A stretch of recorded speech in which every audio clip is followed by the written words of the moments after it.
How has your day been so far? Has it been nice? Have you seen anything today? Yeah, it's been fantastic. I've joined a few sessions.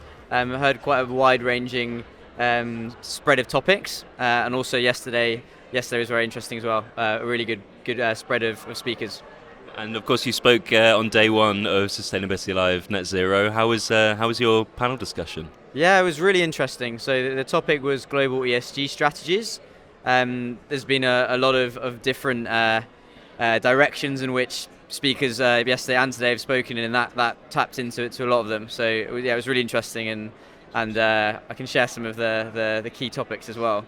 Nice. Yeah, and at IFS, what's IFS's relationship with ESG and ESG strategies? How does that philosophy manifest itself in your work?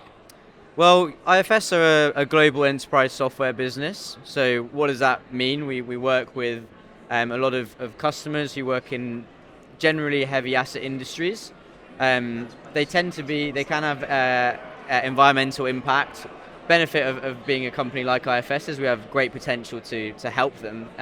For example, on the carbon front, decarbonisation of those industries can play a massive part. So we had a recent outside-in study by a third party that showed that if we have 100% market penetration in our top three industries, we could potentially support abatement of 2.6% of global emissions, or put another way, the entire global aviation sector. So we can really have quite a big outsized impact, I'd say, as a business, and it's something that we're very, very close to. Our sustainability strategy has a few different three pillars, really. So first of all, excellence in our own business. How can we talk the talk, lead the way, and demonstrate that to our customers in the wider world?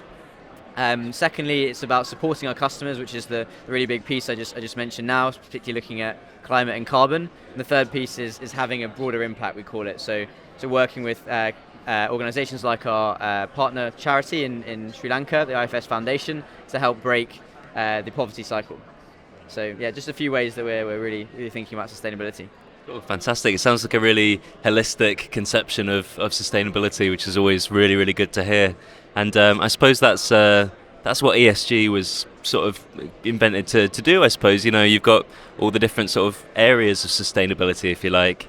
And, I feel recently in the news we've heard a little bit of criticism for ESG. Have you been aware of any of that sort of discourse happening around ESG? Yeah, absolutely. Well, I feel like ESG and sustainability has been on a real journey over the past decade and more. We had sort of voluntary corporate responsibility or CSR initiatives were to deliver voluntary benefits. We've had marketing around environmental claims for a long time. We now see regulation and compliance as a driver in some parts of the world. But what we're seeing more and more, particularly recently, is a streamlining, a slimming down of what is really important about ESG and sustainability. So in the face of, in places like North America, there's been some backlash, which I think you're referring to, against ESG as a concept. But what I've really seen, and it's something that's been reflected at the conference over the past 2 days, is that the things that will really stick and will last and weather the storm, so to speak, are initiatives and strategies that are really tied to tangible value for businesses. So, for example, if you have a marketing scheme that is based on a claim that is not substantiated, you could open yourself up to a lot of reputational risk, and that's the sort of thing that's been in the headlights recently for worse. On the other side, in terms of real tangible value from sustainability initiatives, we're seeing with our customers and more broadly in the market things like operational efficiency, which is one of the main things our software can deliver for customers, delivering win-win situations where you're increasing operational efficiency, you're cutting costs, and at the same time you're cutting emissions or energy or resource use. So those sort of use cases are the ones that are going to stick and ride through the storm. I think it's also just important to recognize and remember that whilst there is a short-term focus and scrutiny and backlash, in the background, the climate change continues. The recent LA wildfires cost an estimated $165 plus billion in terms of loss and damage. So it's not a case of if businesses and organizations are going to have to take this seriously. It's a question of when and more importantly how. Yeah. Oh, fantastic! That's a brilliant answer, and really emphasising the point that it's happening now. It's a very urgent thing, and I think ESG and sustainability strategies go a long way to actually, future-proofing businesses like that. I'd love to talk a little bit about how IFS works with clients and customers. In terms of sustainability, would that be something you could elaborate on a little bit? Yeah, absolutely. So I think IFS, sustainability is not a new concept for IFS and our customers. I think the way that it's been framed in recent years has maybe shifted the focus, but what we provide to customers ultimately is software that helps them run their businesses effectively, minimize costs, drive value, and that's something that we see throughout our solutions, and those are the outcomes that we're delivering for customers. So we have a concept now of sustainability embedded.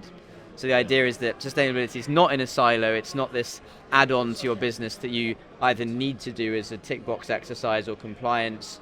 It's something that's core to your operations. So for example, we have software which is called PSO. PSO, it's planning, scheduling, optimization. And many of our customers use this to deliver massive benefits in terms of not only cost reductions, reduce fuel usage, reduce time spent out on the road. So it can be used for both the people, for vehicles, and the benefits can be significant. On the other side, in outside of sort of planning of resources, we also see big improvements from customers who are using our software intelligently to manage their maintenance of their assets. Yeah. So we have predictive maintenance solutions, and a lot of these incorporate AI to deliver additional gains. So if you can predictively understand when your assets may fail, you can then maintain them earlier, extend their lifetime, reduce the emissions associated with managing that infrastructure whilst optimizing the cost. So we're really looking for win-win situations for our clients, and we're starting to see this really become something they're asking us more and more about, and it's something that's already there in the product, so it's great, yeah. Oh, amazing. That is this kind of leads on to what I was going to ask a little bit about next, which is about AI in sustainability, because obviously AI is having more of an effect on the world at large every single day. But it feels almost like we're just at the start of the era of AI. How do you see it not only changing how things work at IFS, but the broader pursuit of sustainability? Yeah, it's a really interesting question. AI has been around for decades. I think it's really grown in popularity and in recent years. It's something we're passionate about IFS. We think it's something that has a real potential to transform industries, individual lives, and the whole way that we do work and our customers work. At the same time, we need to recognize that today the benefits of AI are not fully realized. Yeah. There's a lot of hype. I've heard talks today in the procurement sustainability conference about how it's very important to separate the hype from the reality and proven value. And I think we are in that situation now where there is a lot of investment hype. There hasn't been enough time or focus generally on delivering tangible value, which, as I talked about earlier, is so essential. So the way we're thinking about it at IFS, we have industrial AI, which is very much focused around use cases that are proven, things that our customers need support with, and that will deliver value, and we apply AI to those use cases.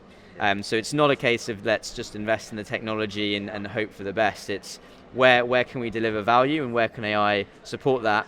And let's not use AI just for everything. There'll be times when it makes more sense to use a different form of technology. So just some things to keep in mind.